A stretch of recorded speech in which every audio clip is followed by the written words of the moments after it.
ఆచా coding tutor training ఇచ్చి permanent IT job ఇస్తారు. 9697969788. 8 సెంటర్లో టికెట్లు ఇవ్వడానికి ఏర్పాటు చేయడం జరిగింది. వీటిల్లో బైరాగి పట్టణ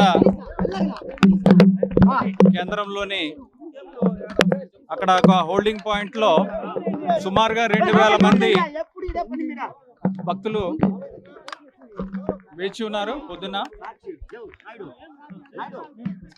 వాళ్ళందరూ క్యూ లైన్లోకి వెళ్ళడానికి వేచి ఉన్నారు.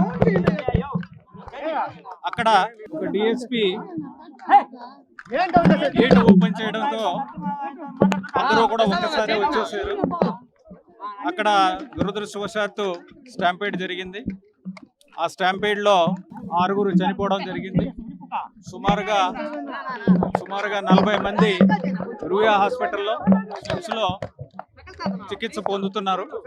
6 రుయా హాస్పిటల్లో చనిపోయారు. 6 చనిపోయిన వాళ్ళు 5 మహిళలు, ఒక మేల్. చనిపోయిన వాళ్ళందరూ కూడా అబౌవ్ 40 years వాళ్ళు ఉన్నారు.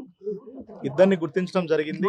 ఒకళ్ళు ఫ్రమ్ తమిళనాడు సేలం నుంచి వచ్చున్నారు, ఇంకొకళ్ళు ఫ్రమ్ నర్సీపట్నం నుంచి వచ్చున్నారు. ఇంకో 4 ఐడెంటిటీ ఎస్టాబ్లిష్ చేస్తున్నాం. మరో 1-2 hours ఎస్టాబ్లిష్ చేస్తాం. మిగతా 34 మందిలో కూడా 10 మంది స్విమ్స్ హాస్పిటల్లో ఉన్నారు, అడ్మిట్ అయి ఉన్నారు. వాళ్ళందరూ స్టేబుల్ గా ఉన్నారు. రుయా హాస్పిటల్లో 24 మంది అడ్మిట్ అయి ఉన్నారు. వాళ్ళల్లో ఒక 5 ఫ్రాక్చర్స్ ఉన్నాయి. బట్ ఆల్ 24 people కూడా అవుట్ ఆఫ్ డేంజర్ ఉన్నారు. అంతా వైద్యం అంతా కూడా emergency medicine, all specialist doctors అందరూ కూడా వెంటనే రెస్పాండ్ అయ్యి ఇక్కడే ఉండడం జరిగింది. సో వీళ్ళందరినీ కూడా ఇప్పుడు మానిటరింగ్ లో ఉన్నారు. దే విల్ బి అంటే మానిటర్ చేసుకొని as of now they are out of danger. Analyse చేస్తున్నామండి, వీళ్ళ అప్డేట్ చేస్తాం.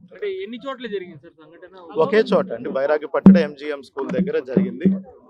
అది ఈవో గారు చెప్పినట్టు సడన్ గా గేట్ ఓపెన్ చేసినప్పుడు, పోలీస్ ఆఫీసర్ గేట్ ఓపెన్ చేసినప్పుడు ఒకళ్ళు బాగాలేనప్పుడు గేట్ ఓపెన్ చేశారు. అప్పుడు జనాలు లోపలికి రావడంతో తొక్కిస్తాటు వాతావరణం జరిగి కొంతమంది పడిపోవడం జరిగింది. వాళ్ళ మీద మిగతా వాళ్ళు తొక్కిస్తాట జరిగి 40 మందిలో 24 మంది ఇక్కడ ఉన్నారు, 10 మంది స్విమ్స్ లో ఉన్నారు. అక్కడ వాళ్ళు కూడా స్టేబుల్ గా ఉన్నారు.